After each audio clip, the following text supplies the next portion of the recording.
खुलुमबाय दिनै मोनसे गोनांथार खौरां फोसावनो जों आखायाव लादों दाखालि 7 तारिखआव फोसावनाय जे एक्स एनडिएफबि फोरनि थाखाय मोनसे मोजां खौरां मिडियायाव जेरैबायदि फोसावदों जे एक्स एनडिएफबि फोरा फोरमान बिलाइ लानो हागोन होननाय बाथ्राखौ दिनै आं रोखा खालामनो सानदों जे जायफोरा दिनै एक्स एनडिएफबि फोर बिथांमोननि थाखाय मोनसे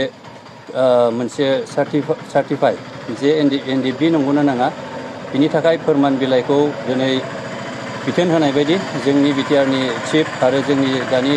रुलिं गभर्नमेन्टनि जेनोखि हास्थायनाय आरो बिटिआर एकर्डनि जेनोखि दफा मावफुंनाय पारामिलिटारि आरो बेफोरखौ सुबिदा लानो थाखाय दिनै सरकारा जोंनो बिथोन होनायलाय दिनै आं बे रेसपन्सिबिलिटिखौ गनायनानै लादों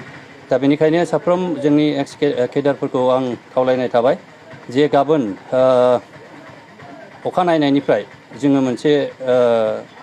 होनाय जासिगोन बा जोङो बे सार्टिफाइखौ हरनाय जासिगोन बेनिखायनो गिबि नाम्बाराव जोङो क'क्राझारनिफ्राय स्टार्ट खालामनो नागिरदों गाबोन क'क्राझार डिस्ट्रिक्टनि गासै एक्स एनडिएफबि बे फोरमान बिलाइखौ लांफैनो हागोन आरो बिनि उनाव चिरां बाक्सा उदालगुरि आरो बेबायदिनो सिरियालि जोङो होलांबाय थागोन दा बेनिखायनो आं खावलायनाय थाबाय बेयो जोंनि थाखाय मोनसे मोजां खबर जायफोरा दिनै पारामिलिटारि फर्सेस बा दाख्लि एडभार्टाइजमेन्ट होनाय बा दाख्लि फोसावनायाव जायफोरा एप्लाइ खालामगोन बे फोरमान बिलाइखौ लांफैनो हागोन दा बेनिखायनो आं जोबोर गोजोननाय थादों जोंनि मानगोनां जोंनि आसामनि चिफ मिनिस्टार हेमन्त बिश्व शर्मा सार आरो जोंनि दानि आइजिपि एडिजिपि बिथांमोनखौ जोङो जोबोद गोजोननाय मोनदों बिथांमोना जोंजों सापर्ट खालामदों हयथ' उनफोरनि दिनाव बिनि गोबां पारसेन्टै जोङो आवग्रिनो हागोनखौ जों आसा खालामदों दा बेनिखायनो आं खावलायनाय थाबाय गासै जोंनि एक्स एनडिएफबिफोरखौ बे फोरमान बिलाइखौ लांफैनो थाखाय आं खावलायनाय थाबाय गोजोन्थों बेसे समनिफ्राय बे सार्टिफिकेटखौ होनाय जागोन बेखौ गाबोननिफ्राय होनाय जागोन गाबोननिफ्रायनो जायफोरनो नांगौ जायफोरा एप्लाइ खालामगोन बियो बिथांमोना लांफैनो हागोन जोङो बेखौहाय गाबोननिफ्रायनो जोङो स्टार्ट जागोन बे होनाया बबे थावनियाव होगोन ओरैनो बेखौ जोङो सिलगाग्रि बे आंनि मोनसे थावनि जायगा बेयावनो होनाय जागोन सिडलिनि साहा आरो चिरां डिस्ट्रिक्ट बे आंनि हम जायगा